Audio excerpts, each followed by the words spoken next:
आज सकाळपासून जर पाहिलं तर मतदान प्रक्रियेला सुरुवात झालेली आहे। सकाळी 7 वाजेपासून मतदानाला आता सुरुवात झालेली आहे। आपण जर पाहिलं तर ज्या निवडणूक आहे यामध्ये आता मोठ्या प्रमाणावरती मतदार राजा जो आहे हा मतदान करण्यासाठी येत आहे। आपण या ठिकाणी सध्या उभा आहे खुलताबाद शहरामध्ये। खुलताबाद शहर आहे ज्यामध्ये एक बूथ आहे। या ठिकाणी बघू शकता की कशा पद्धतीनं मतदान या ठिकाणी होताना पाहायला मिळत आहे। तर मतदानचे कर्मचारी जे अधिकारी आहे यांच्याकडून पूर्णपणे तपासणी या ठिकाणी केल्या जात आहे। पूर्ण त्याचं ओळखपत्र त्या ठिकाणी तपासलं जात आहे। ओळखपत्र आणि मतदान कार्ड जे आहे पूर्णपणे तपासणीच्या नंतरच त्या ठिकाणी ती शाईसुद्धा लावल्या जात आहे। पूर्ण तपासणीनंतर त्याला पुढची प्रक्रिया जी आहे त्याला मतदानाची त्या ठिकाणी करताना त्याला सोडण्यात येत आहे। मात्र सर्वात महत्त्वाचा विषय आपण जर पाहिला तर सकाळपासूनच मतदानाला गर्दी होता दमादमानं खुलताबाद शहरामध्ये वाढताना पाहायला मिळत आहे। सगळं अधिकारीसुद्धा आहेत। सर काय सांगाल कशा पद्धतीनं सध्या जर पाहिलं तर आपण काय उपाययोजना करण्यात आलेल्या आहे, कशी खबरदारी घेतली जात आहे? निवडणूक विभागाने कालपासून जवळपास चांगल्या प्रकारे नियुक्ती आदेश काढून सर्व कर्मचाऱ्यांना मतदान केंद्रावर सुखरूपरित्या पोहोचवलं आणि सकाळी 7:30 वाजता मतदानाला सुरुवात झाली।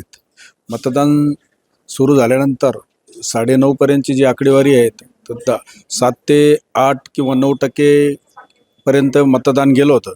आता जवळपास 18 ते 21% पर्यंत प्रत्येक बूथवरती मतदान आहे। काय सध्या उपाययोजना घेतल्या आहे? कारण की बऱ्याचशा मतदान केंद्रावरती जे गोंधळ पाहायला मिळत आहे, बोगस मतदानाचे आरोप सुद्धा केले जात आहे। या ठिकाणी कशा पद्धतीनं तुमची खबरदारी कशी तुम्ही या ठिकाणी हे करता?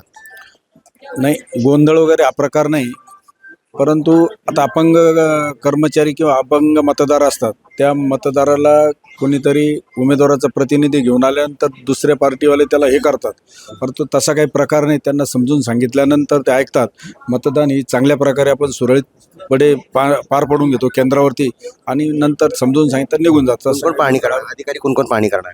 अधिकारी आता प्रत्येकजण झोनल ऑफिसर स्वतः मीच असल्यामुळे मी स्वतः त्यावरती जातीनं लक्ष घालून आपण समजूतदारपणा करून त्यांना काढून देऊ सगळ्या गोष्टी। नक्की जर पाहिलं तर खुलताबाद शहरामध्ये सध्या पाहिलं तर तिहेरी लढत सुद्धा जे आहे शहरामध्ये पाहायला मिळणार आहे। कारण एकीकडे राष्ट्रवादी सत्ताधारी आमदार जे आहेत या ठिकाणचे प्रशांत बंब, तर दुसरीकडे काँग्रेस पक्ष सुद्धा मैदानात या ठिकाणी आलेला आहे आणि या ठिकाणावर हा निवडणूक प्रक्रिया पार पडणार आहे आणि सध्या ह्या बूथमध्ये सध्या उभा आहे। आणि जर आपण या ठिकाणी पाहिलं तर या अशा पद्धतीनं ही निवडणूक जी आहे निवडणूक प्रक्रिया या ठिकाणी पार होताना पाहायला मिळत आहे।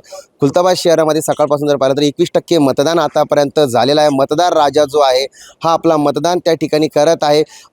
बऱ्याच ठिकाणी जर पाहिलं तर सिल्लोड असेल, पैठण असेल, इकडं गंगापूर असेल, अशा ठिकाणी सुद्धा मतदान प्रक्रिया जी आहे शांततेत पडताना पाहायला मिळत आहे। नंतर या ठिकाणी सिल्लोडमध्ये थोडा गोंधळसुद्धा त्या ठिकाणी पाहायला मिळाला होता। तर या मतदार केंद्रावर सुद्धा काही उमेदवारांकडून गोंधळसुद्धा या ठिकाणी पाहायला मिळतो। मात्र निवडणूक अधिकाऱ्यांनी जे मध्यस्थी करून हा वाद ठिकाणी संपवण्यात आलेला आहे। मात्र महत्त्वाचा विषय हाच आहे कारण की संध्याकाळ जो आहे कशा पद्धतीनं मतदार राजा आणि किती पद्धतीने मतदान जे आहे सुरळीत या ठिकाणी पार पडेल हे देखील आता पाहणं तेवढंच महत्त्वाचं ठरणार आहे।